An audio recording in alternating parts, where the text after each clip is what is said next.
So around the footballing world, we do see some massive football derbies. For example, just this past weekend, we saw one up in Scotland. Of course, the Glasgow derby between Celtic and Rangers. Rangers coming out on top of that bad boy. And of course, over the Mersey, we saw Everton take on Liverpool. But nothing, folks. Nothing compares to this weekend's derby. That's right, Coventry City host Blackburn Rovers in the Tony Mowbray Derby. Let's get into it.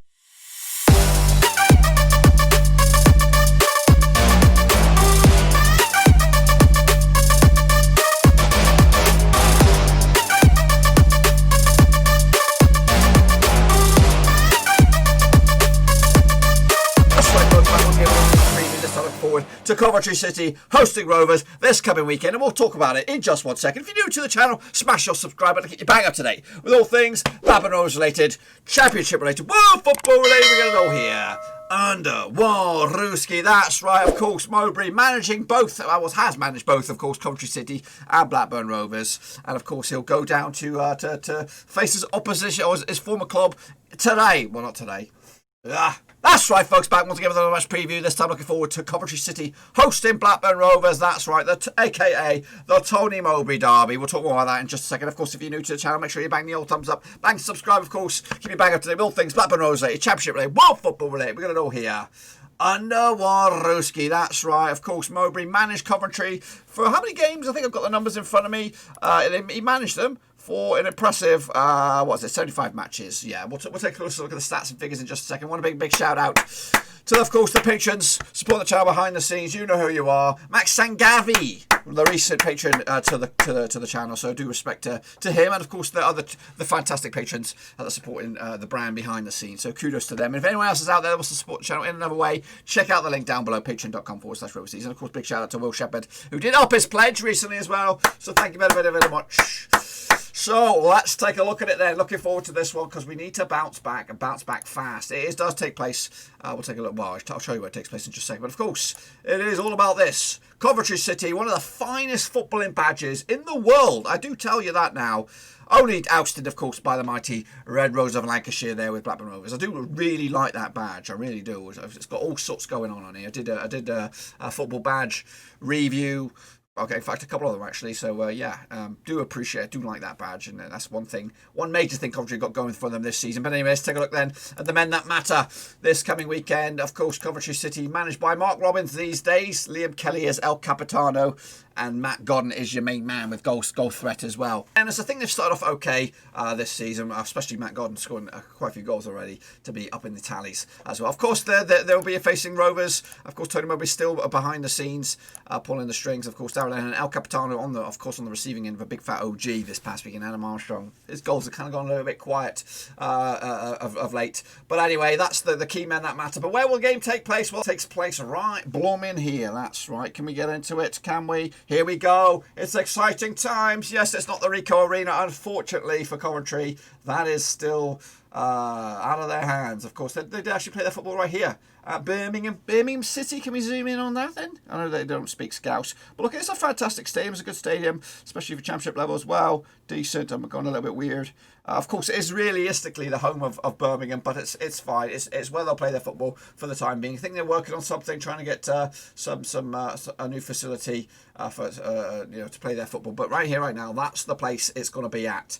So yeah, we'll be there. Mowbray will be there. Hopefully, Blackburn Rovers will be there. So let's take a look at the figures then for first and foremost for Coventry City. Your main man, of course, is Matt Godden with 3 goals so far. McFadden's got himself a goal, Walker and Bayamu as well. As for the assists, Hamer's your main man there with a couple of assists so far. Godden's got assist as well. Giles has got 1, even though it does say blank there. Shipley's got himself a couple of yellow cards alongside Hamer as well. Bakayoko's got himself a yellow card, and Sheaf. As for your red, Hamer's your only man with a red card. Will he be back? Is he back? Is he actually eligible to be back for this coming weekend? So let's quick look at the important numbers. Let's take a look at some of the figures then, shall we? With Coventry heading into this. What have we got there? Coventry actually scored, they got 6 goals so far, I believe, maybe in all competitions. They were 4 from open play, 1 set piece and 1 penalty. They actually get a lot of their touches coming from the right-hand side here. 40% of all their touches coming from the right-hand side, 36 down the left, 23 down the middle. As for the possession is actually kept 46% of the time within the middle third, 28% in the attacking third, and 26% in the defensive third. But let's take a closer look then at the shots. Of course, course, we've already talked about the goals, but the shots, 10% of the shots come within 6-yard area. That's a bit scrappy, the scrappy dappy doo area. 55% of all their shots coming in the 18-yard box, and 35% of all their shots coming outside the box. Long range efforts, of course. And as for where the shots come from, well, just 8%, I believe, coming from the left-hand side, 13 down the right, and 79% down the middle, of course. So quite a broad spectrum of shots from around the field there. Moving forward, let's take a look at how they got to this situation. Of course, they come into this fresh of a draw against Swansea at home. Good result, that 1-1 in the end. They did lose to Brentford a couple of games back, 2-0 loss away days. They also lost to Bournemouth 3-1 as well at home. They did beat QPR in a 5-goal Bobby Dazzler, 3-2 in the end. And wrap it up here, they did lose to Gillingham in the Calamari Cup 1-1, I believe, maybe on penalty, something like that. Moving forward, what do we have going on for them after the Rovers? They take on Middlesbrough on the 27th of October. Games come thick and fast. That's the old build-up for Halloween, of course. That is away days down at the Riverside. Then they take on Reading at the Majeski. That's on the 30th. That is actually on Halloween.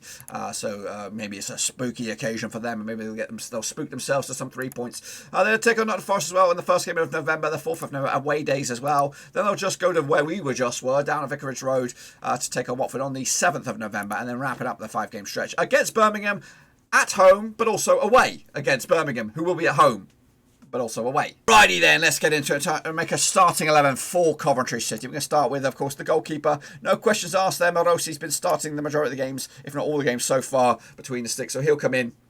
No questions. And the back three of a 3-man defence. You got McFadden. We'll probably play. We're going to just build a basic side. Then I might make some changes at the end of it. Hyam as well can play alongside him at the back there. And Rose to make up a 3-man core defence. Moving forward, you have Shipley, who could play in midfield, maybe towards further up the field there. They probably actually won't play like this formation, but we're stuck with it right now. O'Hare alongside him as well. We got Hamer. Hamer was not available in the last game. Maybe he was suspended still. Sheaf was in the midfield part of the old... What was it? Well, no, 3-man centre midfield as well. Gooden, of course, leading the charge, leading the strikers up top. Biamu may get involved. Giles is also amongst the goals as well, playing on the left-hand side. Bakayoko, another option as well up top. We may see him. Passage on the right, perhaps. Who could play alongside Godden up there? We'll have to. We've got a couple of options, but I would probably go. Who actually made? Also got the captain. Where's the captain going to come in on this one? He actually not been starting games recently. I don't know if that's match fitness or something. But for argument's sake, we're going to stick in Hamer up here. It probably won't be this, but you do have options like Bakayoko, Diabo maybe, Biamu, who could probably come up there. Diabo is more of a right-sided defender, so we probably won't see him further up the field. But I think that's probably what we'll go with on this one. Again, we may see a lot of changes. I'm not an expert, heaven forbid. Let's take a look at the Rovers then, shall we? The stats and figures for Rovers season so far. Of course, Adam Armstrong leading the charge with 6 goals to his name. Johnson's got 3, Dolan's got 2. Of course, falling down the pecking order ever so slightly these days. As for the assists, Rothwell's got himself a couple, Ranky Costello's got 1, and Chappers has got 1. As for the discipline, no red cards to say, but Johnson's got himself 3 yellows, Lennon's got 2, and Gallagher has 2. Moving on, what do we have going on then, shall we, for Rovers? Let's take a look at where our stats and figures are coming from.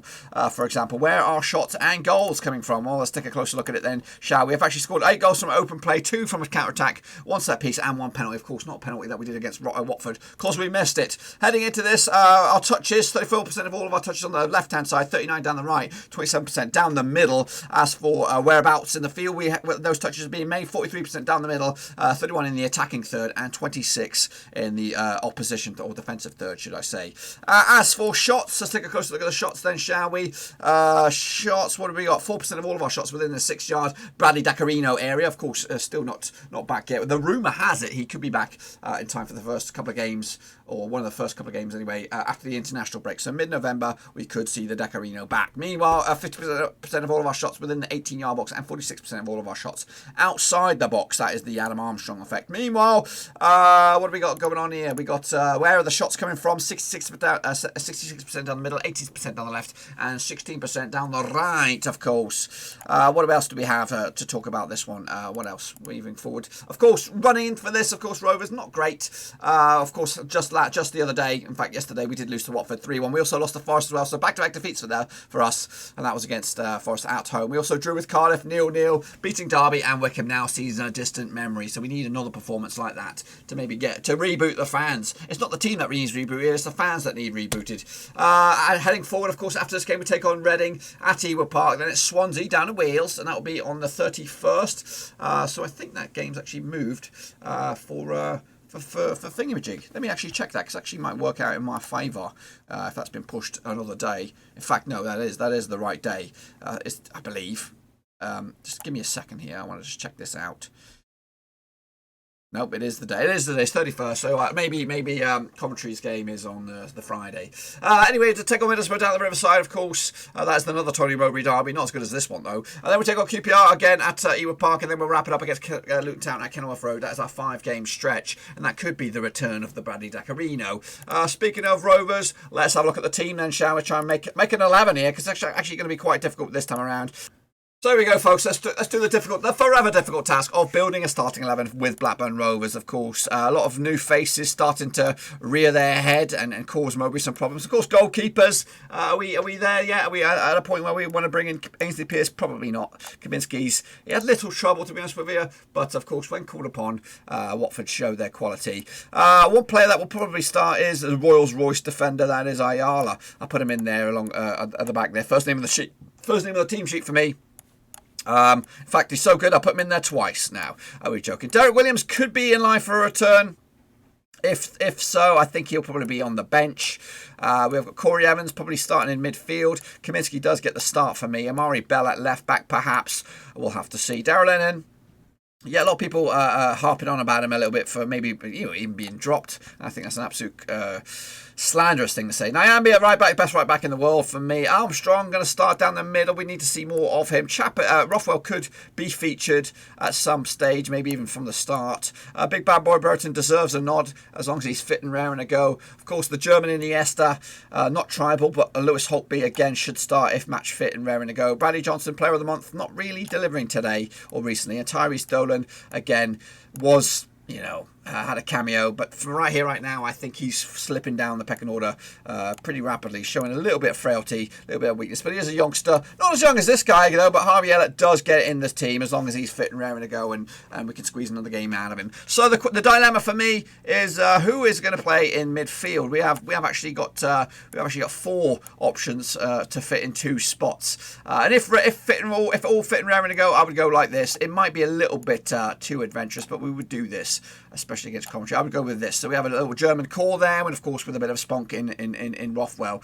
But that's likely. I don't know how close Rothwell is. If so, I think he will miss, and I believe maybe Bradley Johnson will come in, or Corey Evans, but I'll go with those 2. And then that is not the team I'm going to go for. Of course, there are some other areas.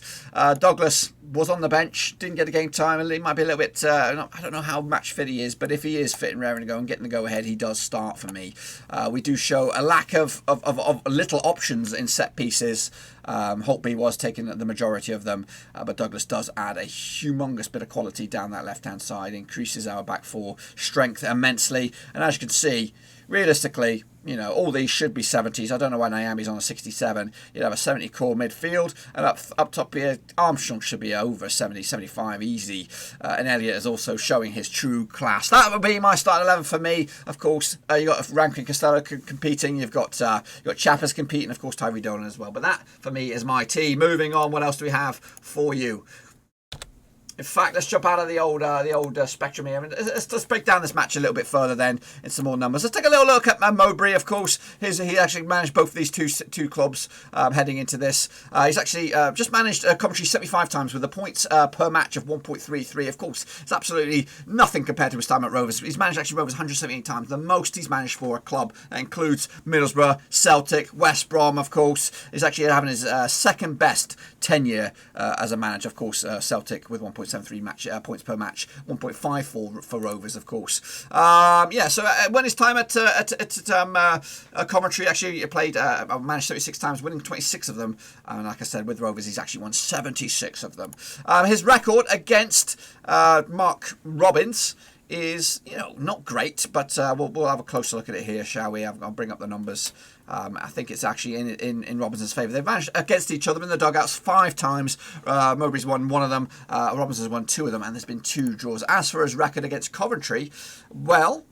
So Tony Mowbray's actually managed against Coventry 10 times, winning 6 of them, losing 3 of them, and drawing 1 of them. So now, according to my knowledge, these two sides have played each other 37 times, with Coventry actually winning 17 of them, Rovers winning 14 of them, and there's been 6 draws. In the last 4 between these two sides, it's not the greatest reading in the world. In the last 4, it's actually been 2 wins for Coventry, 1 win for Rovers, and 1 draw. Last time they played each other was at Coventry. It was in the Calabetta Cup.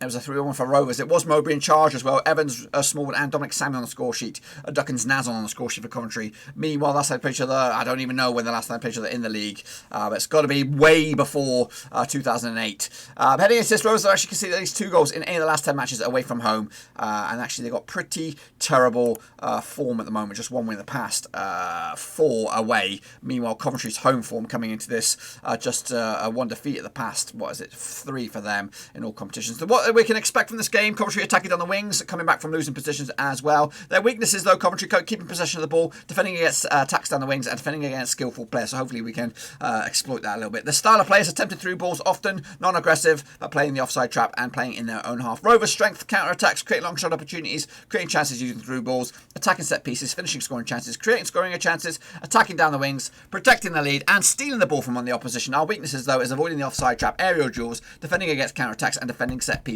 We also don't like to play against teams who attack down the wings, and also using through balls as well. And we have trouble stopping opponents from creating chances. We like to control the game in the opposition half, attack through the middle, short passes, possession football, take long shots, and take lots of shots as well. And we like to the opponents to play aggressively against us. That's a quick overview of the game. Let's take a look at what else I've got on there. Quick look at the bookies odds on there if you want to make a bet. 11-5 Coventry for the victory, 5-4 for Rovers, 12-5 is your away win. That is that 12-5 is away win? Well, whatever I didn't say there. I don't know what I didn't say.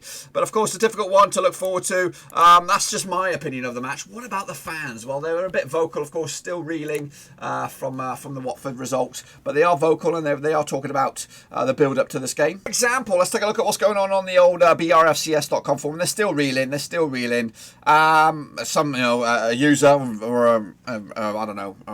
A fan, Mercer, said this: "I don't buy all this 'we played well' nonsense. If you consistently play well and don't get results, then there is a big problem. Play 6, lost 3, 0.7, league position 14th. Those are the facts that count." And then left winger said this: "Pretty much irrelevant, our league position after 6 games." I agree. Colt Seavers said this: "It seemed to me that Lennon played on the left of the 2 at the weekend with Ayala playing left last night. I don't think either of them are comfortable there at all. Maybe they can adjust, but we really don't have time for that experiment. Williams is going to have to come in. The whole back 4 looked unsettled like last night. One of the problems is caused by having Johnson and Evans together. They don't have the mobility of the likes of Travis or Tribal. And the result is that Brereton ends up being criticised for failing to track all the way back to his own 6-yard box. He's supposed to be in the front 3, goodness sake. Where was Corey Evans at that time? With the more mobile midfield, I think the first 2 goals could have been snuffed out. Rothwell's tracking back is vastly improved this season, and we are missing his energy and movement. I think with a proper centre-half pairing and the return of our better players, we can be very, very competitive indeed." He's gone with this lineup: Kaminsky, Nyambi, Ayala and Williams. No Lennon, Douglas coming in. Hopefully Tribal, Rothwell. Again, don't know if Williams or Rothwell are fit. And Elliot Armstrong and Brereton. Probably our strongest lineup since the sensational team assembled by Bowyer some years ago. And one point I want to make out is, where is it? It's a very, very good one here. A left winger said this: "At this stage in 2018-2019, Norwich were 9 points off an automatic spot and 6 points off a playoff place. Was that relevant? Promoted as champions." And then goes to the same thing about Fulham. It was 7 points off an automatic spot back in 2017-2018, 3 points off a playoff spot. And then was that relevant? Promoted via the playoffs. Same could be said about Bournemouth. 5 points off at this stage in 2014-2015 off an automatic spot, 3 points off a playoff spot. Was it relevant? They were promoted as champions as well. He also says about Crystal Palace, the same deal. At this stage, Reading back in 2011-2012, 11 points off an automatic spot, 7 points off a playoff spot. They were in the relegation zone, in fact. Was that relevant? Promoted as champions. It does happen. It does happen a fair bit. And I agree for the most part. Of course, we're playing good football. It's going to gel. It's not going to happen instantly. If we're going to play that, I'd rather play that we are and watch something evolve into something beautiful than have a really stodgy long ball season, your Allardyce season and all that kind of stuff. Yes, Allardyce was in the Premier League and all that stuff, but we are playing really good football. It's It's just unfortunate that we're on the receiving end of a defeat. How about over on the old Coventry City forum then? I've been checking out Sky Blues Talk. This fella here, Pasty the Great, said this: we could win this one or lose this one or draw this one. So he's pretty much summed it up. Apparently, this is Super Sky Blue. Apparently pretty toothless against Watford last night. Got off to a flyer scoring for fun, but those goals have dried up since then. 2-1 win. Wow. Per USB, we are going out. Blackburn are a strange team. They batter teams, but then a week later they could get battered, but then they could batter a team again. Let's just hope we get on the right side and beat them. 3-2 win. What else do we have? Someone else that hasn't mentioned here. Sky Blue Harry missed a penalty. Watford should have had a player sent off when Armstrong... Is this a Rovers supporter here, maybe? When Armstrong was hacked down with a clean through. Blackburn dominated possession at 20 shots away at promotion favourite. I'll be a bit twitchy about calling them toothless. It was Middlesbrough. If it was Middlesbrough, I tend to agree. My biggest concern against them is letting Armstrong get behind us from a long ball. Don't want Faz or similar sent off for hauling him down. I'll be surprised if Blackburn don't finish in the top 6. I certainly expect them to finish above Swansea. Well, I'll leave it on that one then. I will leave it on that one because that's a good comment from a Coventry City fan. Okay, and that's just what the fans are thinking right now. What about Digicass? She's also got her own pickaroonie. Let's have a look what she thinks will happen this coming weekend between Coventry City and Rovers.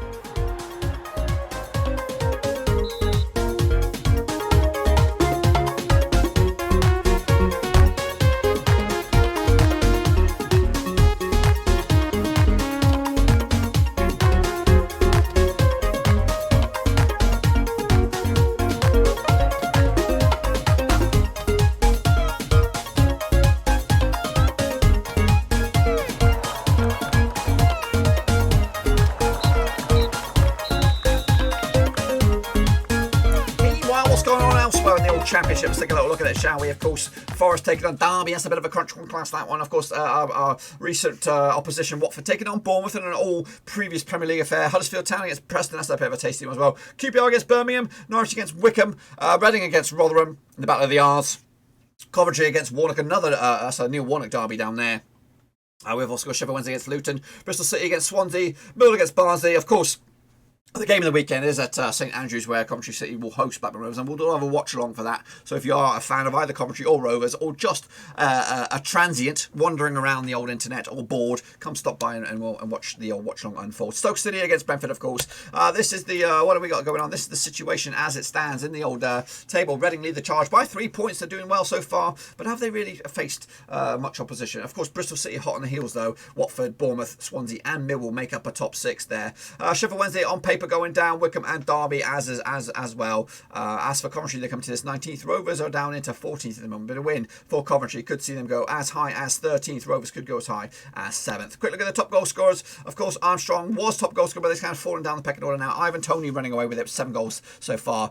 Sinclair is hot on Adam Armstrong's heels as well. Ayu's up there. Bradley Johnson, Jed Wallace, Yao Pedro, Lucas Jow, and Matt Godden is up there in the top 5. As for the most assists so far this season, Chris Martin, good pick up there. Brian and Membo as well.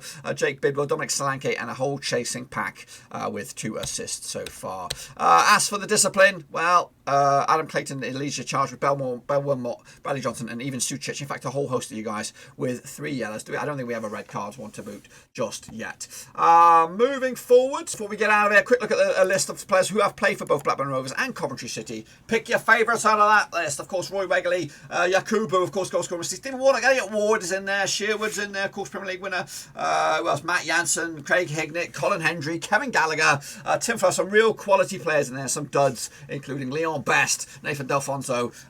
Scott Down was pretty savvy. Craig Bellamy as well. I can't believe Craig Bellamy actually played a fair few games across different clubs as well. But that's, my friends, is where I'm going to leave you. I'm going to leave you with that one. Leave that in your head. And of course, a little bit of a reminder: the Blackburn Rovers against Coventry watch along. We'll have that on the channel. It will be actually streamed across Twitch, Facebook, and probably even Twitter. So make sure you come and check that bad boy out so you can have a better company while you're watching the game. Also, check out the links down below. Links to my other social media platforms are in there. Of course, Twitter as well. All those platforms are in there, including Patreon if you want to support the channel in another way. That's the place to do it. I've already made my predictions for the result, but I'll let you in on a secret. I've gone with a 3-1 win for Rovers on this one to hopefully take us to another level and get us ourselves back into contention. Very, very busy schedule now for Rovers all the way through to the international break. It's like 2 games a week.